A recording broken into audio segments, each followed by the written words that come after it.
Kita harus menjadi pengusaha itu untuk mencari uang. Bukan harus ada uang dulu kita jadi pengusaha. Kita harus cari uang dulu agar kita ini menjadi pengusaha. Nah, jadi uang yang ada sangat minim sekali, tapi itu tidak menyurutkan hati kami. Dengan kejujuran, dengan semangat yang luar biasa, kami pompa diri kami sendiri. Apabila kami tidak berwira swasta atau bekerja dengan baik, saya tidak akan bisa melanjutkan kuliah lagi. Karena saya punya cita-cita, karena waktu itu saya suka cuma D3 Pak, pangapunten. Kalau panjenengan sekolah S1, ya, karena saya itu D3 perkebunan. Nah, terus Brawijaya, setelah itu saya baru mengambil Fakultas Hukum, setelah itu baru mengambil sekolah S2-nya. Itu pun setelah saya jadi pegawai negeri Bapak. Kalau sewaktu itu sama keluarga, yang penting sekolah, mari sekolah nyambut gawe. Bahkan Bapak saya itu pernah itu memberikan semangat pada kami, karena keterbatasan kami, Bapak bilang, negara iki akeh wong pinter lho wisan. Tapi yang penting sampean isok dadi wong sujur, segep mergawi. Artinya apa? Kita harus bekerja keras. Ya. Kita harus jujur. Akhirnya modal datang dengan sendirinya. Kita orang tahu kita bekerja dengan baik, modal dengan datang. Bahkan informasi itu sangat-sangat penting sekali. Saya pernah kulaan menir, uang nggak ada, cuma punya sepeda motor, Yamaha Robot yang saya buat sekolah dulu waktu SMA, masih ada. Saya ke namanya Bianik, tahu di sini Cahaya Baru yang pabrik pupuk organik yang ada di Mojonghapit itu. Nah, ada Koyung, itu juragan beras, juragan menir, kedelai, kacang hijau. Dia di sana. Pada waktu itu tahun 1993, harga menir itu masih sekitar 400 Bapak. Jadi beras itu sekitar 500-an. Ya. Saya ke Koyung. Koyung, apa yang bisa saya kerjakan? Apa yang saya bantu? Golekno aku menir. Menir tak tuku 380. Lho kok 380 Koyung? Iku nek aku tuku nangani wong-wong. Tapi nek kamu iso golekno aku barang iku akeh, tak tuku 700 widak. Nah, akhirnya saya ke Kolik. Kolik gak punya menir ku akeh. Wani tuku piro? Nah, 10 gandeng ku ono barangku. Ya, saya beli. Lah minta Kolik berapa? Aku njaluk 380 ae. Wah, sudah Kolik tak beli 380, tapi aku enggak punya modal. Saya punya sepeda motor ini dan punya KTP. Kalau masih berkenan KTP sepeda motor saya tinggal dan suratnya saya tinggal, barang ini saya bawa 1 gandeng dulu. Agar setelah itu dapat uang tak kembalikan ke jenengan sebagai pembayaran saya. Akhirnya sama beliau dipercaya. Wis kesuwen nek nggo sak gandeng rong gandeng, gowen langsung 3 gandeng muaten. Nah, seperti itu. Karena kepercayaan. Nah, jadi langsung saya bawa ke 3 gandeng, dibongkar sama Koyung, langsung dibayari, uangnya saya bawa ke kasihkan. Bahkan saya ikut naik mobil gandengnya, begitu. Karena apa? Karena supirnya juga sebagai pengawas saya. Kalau bawa uang justru ngasihkan ke supirnya, seperti itu. Jadi ini untuk membuat orang itu agar percaya pada diri kita bahwa kita ini bisa bekerja dengan baik. Akhirnya ada margin 380 jadi 460. Meneng-meneng tengok-tengok sedino, itu dapat uang 80 rupiah dikalikan 3 gandeng. Zaman dulu 1 gandeng itu 35 ton, Pak. Nah, gandeng masih mobil lama. Jadi seperti itu. Sama selama 2 hari dapat 6 gandeng. Tapi perlu diingat waktu itu harga berapa beras? Berapa harga gabah? Karena 91 aja harga gabah masih 290, 290. Tahun 91 itu harga gabah. Harga beras sekitar 460-an waktu itu. Tahun 91, nah 93 sudah ada kenaikan. Jadi mulai dari kecil saya kembangkan, dan terakhir saya melamar di Cil Samsung Astra. Saya diterima Karena orang tua anaknya mau kerja jauh tidak boleh. Karena saya ngelamar pakai D3, saya dapat promosi harus ke Korea, ke Seoul sana. Di training selama 3 tahun kerja di sana, setelah itu dikembalikan ke pabrik menjadi seorang mandor atau foreman. Karena kami hanya D3 saja. Setelah itu saya samit sama Bapak tak pamiti, Bapak malah sakit. Loh, Bapak ini hanya mau keluar negeri, malah sakit. Walale, lenggolok sego sak piring kok anjok Korea, kok adomen nyebrang laut, negara liya. Mbok sawai dipaculi, tak dongaknya cukup dipangan di sandang. Yang bentuk kene gawe ning kene sak oleh-oleh. Tapi namanya anak, ya tetap berangkat sampai terminal. Ya, terminal di depan ini, di sini, terminal Simpang 3 yang tadi sekarang menjadi ruko-ruko itu. Saya bawa, ya nggak punya koper, hanya tas besar, tak adai, tak sangkluk. Setelah dari terminal, saya kembali lagi pulang naik angkot. Setelah itu saya turun di lapangan tambak beras Petengan. Saya jalan ke rumah Gondang lewat tangkis. Bapak itu nangis, saya kembali pulang itu. Aku khawatir le, nek suatu saat bapak ini gak ono sampean gak ero, sampean ketun sak lawas-lawase menele. Tak inget kok betul pesan bapak waktu itu. Jadi akhirnya saya pulang tadi. Jadi dari situ akhirnya kami ya doa orang tua tentunya. Semua anak-anak mahasiswa kami yang ada di Undar ini itu adalah yang sudah pilihan, karena Divisi PO ini adalah kampusnya para pemimpin. Nah, ini sesuatu yang sangat-sangat luar biasa. Jadi mulai dari kecil, dari uang 75.000, itu kami kembangkan. Sehingga saya sampai dipercaya oleh Ciles Samsung Astra menjadi agennya sebagai dealer pupuk organik bagi tani. Sekarang dilanjutkan oleh Mas Kaji Juli, itu dulu sub saya, Mas Juli itu. Banyak sub-sub saya. Sub saya akhirnya saya jadikan dealer semua karena saya punya usaha lagi, tambang-tambang lagi yang bisa menghasilkan keuntungan dalam bentuk usaha-usaha yang lain. Jadi pada waktu kami jual pupuk itu ya tahun 92, 91 itu sudah mulai kecil-kecilan sih. Tapi 93 itu mulai menjadi besar. 93 alhamdulillah kami menikah, tepatnya pada tanggal 9 Desember 1993 kami menikah dengan mantan pacar saya, Ibu Yuliati Nugrani, yang saat ini menjadi istri saya. 9 Desember. 30 Oktober lahirlah Mbak Dela. Alhamdulillah. Jadi setelah menikah, punya anak, usaha itu kok tambah gampang. Ya, makanya para mahasiswa nek lulus, nek wis jodoh, ndang nikah. Ya. Artinya apa? Insya Allah rezeki itu akan ditambah dan semakin berkah. Seperti itu. Jadi seperti itu. Jadi saya menjual pupuk cair. Pupuk cair saya beli itu satu tank itu 55.000. Saya jual 85.000, 80.000. Tapi di situ ada ongkos biaya orang yang mupuk itu waktu itu masih 10.000, sama biaya makan, biaya bensinnya 5.000. Jadi ketemu 70.000. Satu hari saya bisa jualan itu 5 sampai 7 gandeng. Nah, itu. Barangnya ripisan, ya. Untungnya 70 dijual 80 hanya 10 rupiah. Tapi satu gandeng itu 27.000 liter. Nah, 27.000 dikalikan 10, 270.000.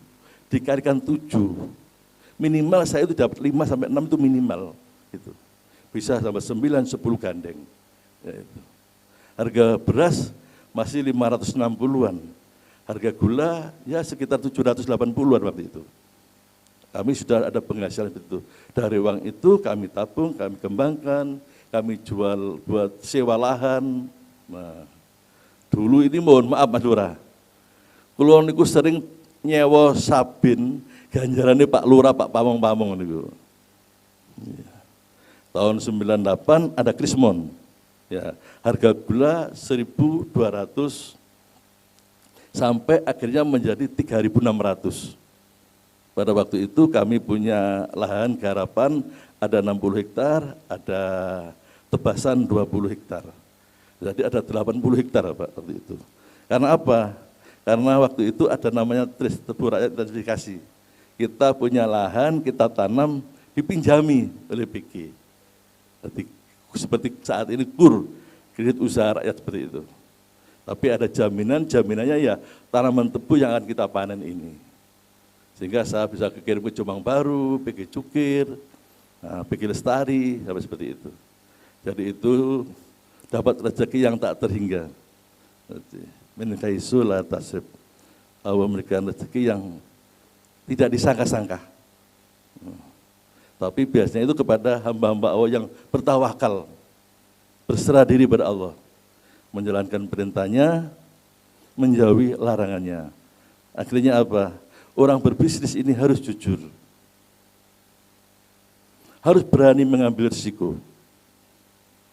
Banyak tantangan. Setelah besar, kami akhirnya mendirikan pada tahun 2007 kami jadi kepala desa, 2007 kami mendirikan UD Palusari Unggul Jaya. Tahun 2008 mulai kami punya rumah potong ayam dan kami membuka kemitraan ayam. Kami check-in ayam 1,2 juta ekor setiap bulannya. Kami punya cabang mulai Banyuwangi sampai dengan Jogja, mitra-mitra kami. Kami terus kembangkan, ada keuntungan, ada keberhasilan. Kami mohon pada waktu itu sama pangapunten Pak Wagub Gus Ipul dengan juga Pak Budi dari Jakarta, kami dapat rekomendasi membuat pabrik pupuk organik namanya Petroganik tahun 98. Karena namanya sudah besar, biasanya itu yang paling bahaya, ongso-ongso, koyok-koyok. Dengan peternak ayam, harga tahun 2010, 2011 harganya hancur di pasaran. HPP kita 13.000, harga ayam di lapangan 8.000, 9.000, 10.000. Setiap hari saya kehilangan Innova 1, paling minim setiap hari saya kehilangan Avanza 1. Kami hitung tidak punya apa-apa. Karena ongso-ongso kami tadi itu, kami pinjam bank itu sangat-sangat besar sekali. Waktu itu kami pinjam bank sudah 24 miliar. Uangnya sudah enggak ada. Tapi pada waktu itu alhamdulillah istri saya ini punya insting yang sangat luar biasa. Pada waktu kami punya uang, beliau mengajak beli tanah. Tanah waktu itu harganya masih 7.000, 5.000, 10.000 per meter persegi. Kami punya pelampung istilahnya kalau saat ini itu. Kalau Abah Kasmanu termasuk guru kami, beliau itu kerja di Dolok, Berasan. Pengusaha kuku duwe pelampung nek wis gede. Utangi gede dijamin semua, nek wis ngono ya kukut. Sudah dijaminkan semua. Pilot. Tapi kami alhamdulillah punya insting bisnis sama istri yang sangat mendukung. Pada waktu itu kami berikan tanah. Kami punya tanah 26 hektar lebih di Jatikalen. Saya belinya 10.000, 15.000, maksimal 20.000. Nah, pada waktu krisis keuangan kami jual dengan harga 100.000 per meternya. Laku 26 miliar lebih. Kalau itu 26 hektar lebih. Dari itu kami akan bekerja kembali, menata kehidupan kembali untuk berusaha. Akhirnya kami ketemu banyak relasi ya Pak. Ada dari waktu itu Pokpan, direkturnya masih Pak Dian, sekarang Pak Dian jadi direkturnya di Fitmilnya Java yang ada di Sidoarjo. Pak Warsubi, nek sampean ternak ayam dengan modal segitu, pasti tergulung. Ini adalah ranyanya perusahaan-perusahaan besar, integrator, pabrik yang punya DOC, pabrik yang punya pakan, pabrik yang punya obat-obatan, punya kandang sendiri. Ini bisa, minimal dia dapat penghasilan dari jual beli indukannya untuk DOC-nya, dari pakannya, dari obatnya. Sedangkan kita hanya mengharapkan keuntungan dari budidayanya. Kalau budidaya ini nggak dapat, pastilah habis. Akhirnya habis betulan tahun 2011, tapi alhamdulillah ada pelampung yang bisa jual di Nyatu Kalen itu laku 26 M lebih. Transaksi hanya cuma 5 menit. Saya ketemu langsung pemiliknya, saya diundang ke rumahnya Pak Joyo, kalau sekarang ini kantornya di Taman Bungkul itu, Geraha Wonokoyo itu, Mas Hirmi. Dari situ kami diundang ke rumahnya langsung, diajak minum kopi. Setelah minum kopi, saya ditanya, minta berapa? Lagi-lagi istri kami ini begitu sangat luar biasa, saya dibawa secari kertas. Istri bilang, saiki opo-opo iku larang. Nah ini Bang Peto itu pinter gini, perempuan itu pandai mensupport istrinya. Saiki opo-opo larang, lagi didol pironya. Nah, pada waktu itu saya rapat, karena saya masih punya banyak tanah, juga masih ada pabrik pupuk di Sidoarjo. Pokoknya ini laku 19 miliar, 11 orang yang ada di meja ini, semua akan saya berangkatkan umroh. Kurang 7 hari puasa, alhamdulillah laku. Nah, istri bawa kertas, secari kertas, mintanya 29 miliar istri saya, itu luar biasa. Kok luarnya aja, apa yo payu, yo jadi wong jaluk ya Mas, ya wes gak apa-apa, saya terima. Di sana ketemu Pak Joyo, jaluk piro, tanahnya Pak Lurah, dulu saya panggil saya itu Pak Lurah itu. Ya minta saya kalau istri bilang ini 29 miliar Pak Joyo, tapi saya ya nggak seperti itulah, 28 miliar saja Pak Joyo. Pak Joyo bilang, mahal itu, harga diusir sekarang ini 500, bahkan dijual aja nggak laku. Seumpama diusir ini harga 2.000, 3.000, jangankan minta 28 kamu, minta 40-50 tak beli. Oh, Pak Jo seperti itu. Wes ngene ae, tak bayar nganggo duit tenan. Aku iki liquid. Tak tawar, tak tuku 24 miliar. Saya itu langsung dingin sekali kepala saya itu. Saya itu hati saya bergetar. Dalam hati saya itu 19 M aja tak kasihkan, mal ditawar 24. Hati saya ini tinggal golek tambahan.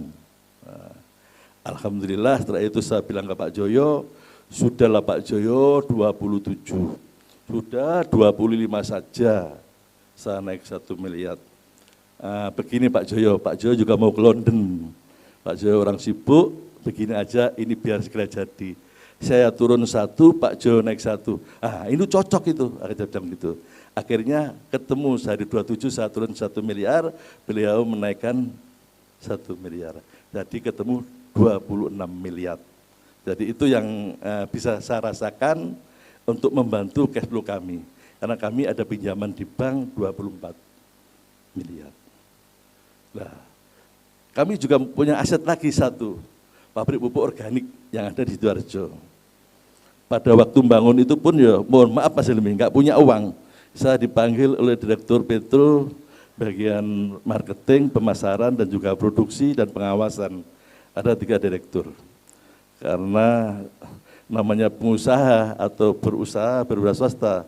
Loh, kamu mau bangun pabrik di mana? Mau beli tanah itu mahal.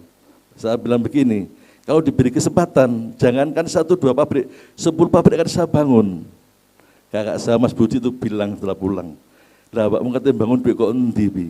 Nah, aku pernah moco namanya buku punya Robert Kiyosaki. Nah, saya mulai beli tanah di Sidoarjo. Tanahnya cuma 65.000. Saya dapatkan izin, akhirnya alhamdulillah tanah itu tanah merah Mas Helmi. Kalau boleh di waktu itu nakal ya nakal-nakal dikit. Artinya tanah itu dengan pabrik masih hijau. Masih hijau, nggak boleh dibuat industri. Tapi alhamdulillah dengan upaya kami akhirnya bisa menjadi daerah industri. Nah, tanah yang belinya 65.000, luasnya 18.000, 1,18 hektar. Nah, belinya 65.000, saya uruk, saya dirikan pabrik, total habisnya itu 3 miliar.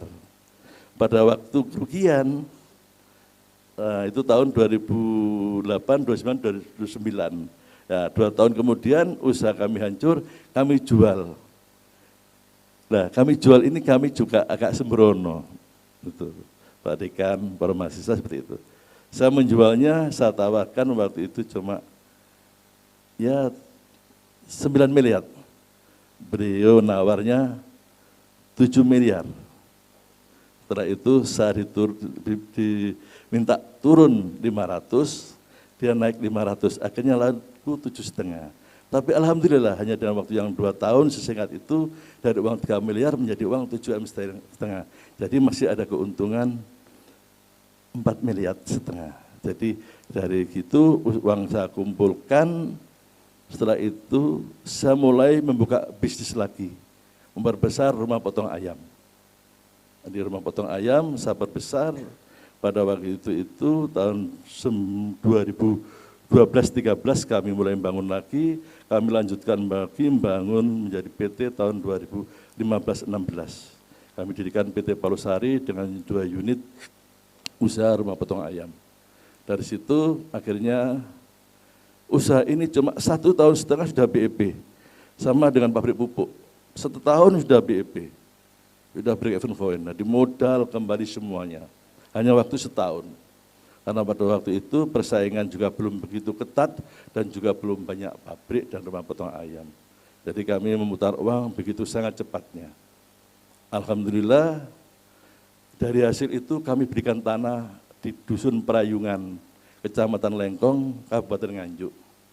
Kami dapat di tanah di sana kurang lebih 35 hektar lebih. Tapi yang saya jual ke Java waktu itu 29,14. Jadi 29 hektar per 100 RU. Nah, di sana karena tak jual waktu itu, tak minta 50.000 itu enggak laku. Saya belinya 10.000 sampai 20.000 tahun 2011, tak jual enggak laku-laku. Karena masih alang-alang dan alas itu berupa masih tanaman jambu mente. Dari tanaman jambu mente orang juga gitu. Loh, Pak Subi kok tuku gunung, katanya geopo. Nah, saya juga loh, suatu saat tanah ini akan punya nilai yang tinggi. Ada value-nya di situ. Karena tanah ini gunung, mungkin bisa kami jual tanahnya, karena tanahnya padas, untuk urukan, untuk galian C, masih bisa. Dan juga tujuan kami yang pertama adalah untuk peternakan. Karena peternakan kondisi seperti ini nggak mungkin kan, akhirnya kami ingin usaha ini tetap bisa berjalan. Kami ketemu teman mahasiswa atau teman kuliah saya di Brawijaya namanya Pak Mujiono, saat ini sudah almarhum karena kena kanker paru-paru. Ikut kami selama 2 tahun, dia bawa bebek. Nah, kami penelitian bebek itu selama 7 tahun. Harga bebek itu selama 7 tahun tidak pernah di bawah HBP. Ini yang perlu kita garis bawahi. Makanya mahasiswa ini juga perlu adanya riset, ya, kecil-kecilan. Saya itu membuat kecil-kecilan, hanya cuma 200 ekor dulu dengan Pak Muji itu. Berkembang, akhirnya saya punya 24 kandang, yang 8 kandang 2 lantai, kami diberikan oleh Dirjen Kismafet waktu itu ke peternakan, melihat, kok ada wong Jawa duwe bebek sakmene. Kalau bilang ke saya ini orang Jawa katanya. Jadi punya bebek, kok banyak sekali. Nah, ini dari bebek banyak sekali ini kami ketemu dengan mitra bisnis kami yang saat ini, yaitu PT Java Confit Indonesia Tbk, yang markasnya ada di Singapura, dia ada di 6 negara, 7 negara dengan Indonesia. Ada di Vietnam, ada di Bangladesh, ada di Cina, ada di India, ada di Pakistan, ada di Australia. Kami punya bebek, membangun bebek, mengembangkan, ada tanah yang saya jual 50.000 per meter nggak laku, 29 hektar itu tadi, saya kerjakan, saya isi dengan bebek, alhamdulillah punya nilai yang tinggi, karena perusahaan besar belum bisa mengembangkan, waktu itu belum punya bebek, akhirnya dibeli oleh Java Confit Indonesia, melalui anak perusahaannya yaitu Geomas, mendirikanlah namanya PT Multi Farmindo Jaya. Tahun 2021 diambil alih oleh Multi Farmindo Jaya. Pada waktu itu laku 155 miliar. Tanah dijual 50.000, kalau kan 29 hektar cuma 14 M 500. Mungkin hanya 15 miliar, itu pun nggak laku. Kita sentuh, kita ratakan, kita bangun kandang, kita bangun suatu usaha yang punya nilai jual. Akhirnya orang itu tidak melihat tanahnya, melihat butiran emas ini, yaitu bebek ini akan berkembang. Karena bebek saya ceritakan, 7 tahun saya amati tidak pernah di bawah harga bebek. Jadi akhirnya dibeli dengan sangat mahal, 155 miliar, bayangkan. Tak jual 15 M tanahnya enggak laku, tak isi bebek hanya cuma 24 kandang, kok laku sak menukai. Alhamdulillah, itu namanya dapat rezeki yang tak tersangka-sangka tadi itu.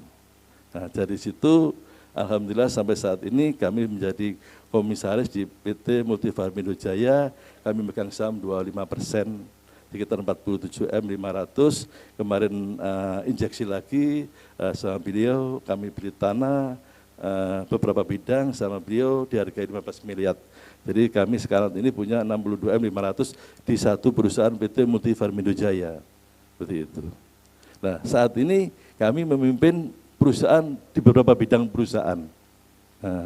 Kami komisaris di PT Palusari Unggul Jaya, komisaris di PT Multi Farmindo Jaya, komisaris di PT Samsulbi Anugrah Jaya, komisaris di PT Waku Jaya Land, komisaris di PT Waku Permata Land, jadi komisaris di PT Waku Berkah Nusantara, dan juga sebagai pemilik beberapa CV, ada CV Anugerah Mulia Farm, ya, ada peternakan bebek kurang lebih 12 hektar, ada peternakan, ada indukan, insya Allah akan kita kembangkan ke depannya. Jadi saya yakin bahwasannya usaha wira swasta itu adalah sunatullah. Karena para sahabat bertanya, pekerjaan apa yang baik ya Rasulullah? Rasulullah menjawab, orang yang mengerjakan dengan tangannya sendiri dan orang yang berdagang dengan hati yang bersih. Jadi apa? Orang berwira swasta itu adalah dengan akal ilmunya, dengan tangannya sendiri, dia berusaha dengan karyawannya, dengan pegawainya, dengan mendidiknya, dengan baik. Ya. Ini adalah keberkahan. Karena dengan wirausaha kita bisa membuat lapangan pekerjaan. Kita bisa membantu pemerintah untuk mengurangi pengangguran, bisa membantu pemerintah untuk membuat tata kelola, distribusi, produksi. Jadi kita semua bisa apapun yang kita kerjakan ini dan juga bisa memberikan pendapatan pada negara yang berupa pajak tadi. Kita juga membayar pajak juga besar sekali gitu. Jadi ini sangat-sangat kami harapkan kalau Pak Lurah ini sudah entrepreneur, nggak perlu dipelajari. Wes, wong pinter-pinter lah Pak Lurah ini. Ya, ya. Nah, ini cerita kepada adik-adik yang mahasiswa ini. Karena adik-adik ini masih angkatan anak saya. Di bawahnya Mbak Dela, itu. Jadi apa? Bisnis itu harus pertama adanya kejujuran, adanya keberanian, berani menanggung risiko, berani menghadapi lingkungan, berani untuk mencari strategi dan pemikiran yang membuat perusahaan ini atau usaha ini menjadi maju. Kita nggak boleh lengah. Bisnis itu nggak sama dengan pegawai yang gajinya pasti-pasti saja tiap bulannya. Kalau bisnis, mungkin hari ini untung, mungkin bulan ini untung, bulan depan bisa buntung, seperti itu. Tapi jangan menyudutkan lagi langkah-langkah adik-adik. Mulailah saat ini dengan berbisnis. Ya. Berani, apa komoditi kita. Mungkin orang tua kita sudah punya usaha peternakan, mungkin usaha tua kita sudah punya usaha perumahan, mungkin orang tua kita sudah bertani, bercocok tanam. Semua itu bisa dibuat usaha. Komoditi apa yang akan kita jual? Bisa bebek, bisa ayam, bisa jagung, bisa beras. Ya. Dari komoditi, mungkin ada yang juga, mungkin Mas Hilmi ini nanti di bidang jasa. Kebetulan kami ini di bidang yang real, Mas Hilmi. Di bidang produksi dan distribusi. seperti itu. Jadi kami di bidang jasanya memang belum punya ya, belum punya, artinya seperti itu. Jadi kami di bidang produksi dan distribusi yang diperlukan oleh masyarakat yang banyak. Karena apa? Dengan kita berwirausaha ini akan menciptakan generasi-generasi yang unggul, generasi-generasi yang bisa menciptakan lapangan pekerjaan, apalagi negara kita ini negara yang sangat besar sekali. Ya. Sekarang penduduk kita ini kurang lebih 260 juta misalnya ya. Ya. Kalau saya dulu waktu kecil masih ingat lagunya Rhoma Irama, 135 juta penduduk Indonesia. Nah, itu tahun berapa? Sekarang sudah menjadi 260 juta lebih.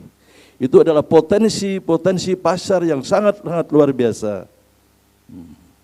Karena mahasiswa Visipol ini tadi apa motonya? Kampusnya para pemimpin. Nah, namanya pemimpin harus bisa mengatur diri sendiri, mengatur semuanya sebagai seorang entrepreneur pada dirinya sendiri untuk membuka lapangan usaha dan kewirausahaan, berusaha dengan sebaik-baiknya tentunya. Yang penting satu, modal itu jujur. Kalau orang jujur pasti cari orang. Kalau bisnis tidak jujur, tinggal menunggu kehancurannya. Karena itu keridhaan Allah itu tidak ada orang yang jujur itu dalam bisnis. Nggak boleh bisnis itu curang. Bisnis itu harus sungguh-sungguh menepati janji pada pembeli. Barangnya harus sesuai dengan spek.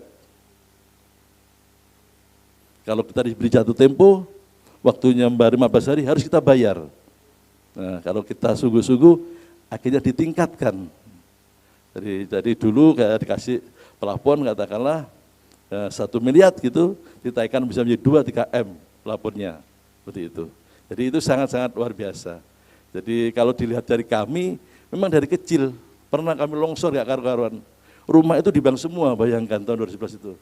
Tapi kami ada pelampung satu, ya, yaitu istri saya yang punya itu.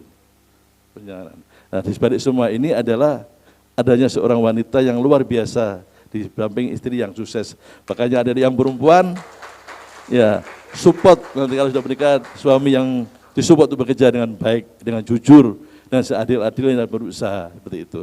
Kira-kira ini yang mungkin saya sampaikan. Mohon maaf atas kekurangan. Terima kasih Mas Hilmi bisa duduk sama kami. Mohon maaf Mas Hilmi ya, kami ini agak lama karena kami ini sering memberikan kuliah tamu di Brawijaya, di UNS Solo, di Jember. Ya, memang kami ceritakan seperti ini. Tapi berusaha itu memang harus dengan sungguh-sungguh, dengan jujur, dengan bekerja keras, dengan doa. Apalagi orang tua kita masih ada, minta doa restu orang tua, itu penting sekali. Ora et labora, bekerja sambil berdoa. Karena juga hadis, ya, diriwayatkan oleh Al-Tabrani, pedagang yang jujur akan bersama dengan para nabi, para shodiqin, dan para syuhada. Nah, ini bayangkan. Hanya jadi pedagang, jadi pengusaha yang jujur, yang baik, ya seperti itu. Ya, jadi sangat-sangat mulia sekali menjadi seorang pengusaha itu. Sangat mulia sekali sudah menjadi orang peternak, jadi orang petani, sangat mulia sekali. Karena mereka adalah bertawakal kepada Allah, pasrah kepada Allah, sehingga Allah akan berikan sesuatu yang pasti lebih, seperti itu. Jadi sekali lagi ini hanya untuk memompa teman-teman ya, adik-adik kami, saudara-saudara kami, mahasiswa, ya. Kalau Pak Lurah nggak perlu diajari, perlu ngapunten loh, ya. Ini saya seperti itu. Jadi ini penting sekali adik-adik. Jangan takut nggak punya modal. Loh piye ya iso ae kok dalane. Yang penting sampean punya niat, ya. Setelah ada niat, tanamkan kejiwaan kita dengan kejujuran, dengan keberanian. Ya. Dengan keberanian kita akan melangkah dengan sebaik-baiknya, dengan penuh perhitungan. Perhitungan modalnya, strateginya, manajemennya, apapun akan kita hitung sehingga kita menjadi orang yang berhasil. Saya doakan adik-adik Visipol, anak-anak kami yang lagi kuliah di Visipol ini menjadi para pemimpin semuanya, menjadi pengusaha semuanya. Amin, amin. Ya Allah. Sekali lagi terima kasih. Mohon maaf atas kekurangan. Ihdinas siratal mustaqim. Wassalamualaikum warahmatullahi wabarakatuh.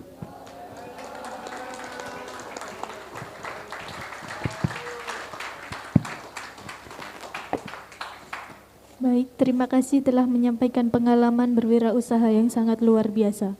Baik, sebelum sampai pada sesi tanya jawab, selanjutnya kami persilahkan kepada pemateri 2, Bapak Helmi M. Nur SIP MSI, yang akan menyampaikan materi yang bertemakan peran pengusaha muda dalam meningkatkan perekonomian di era global.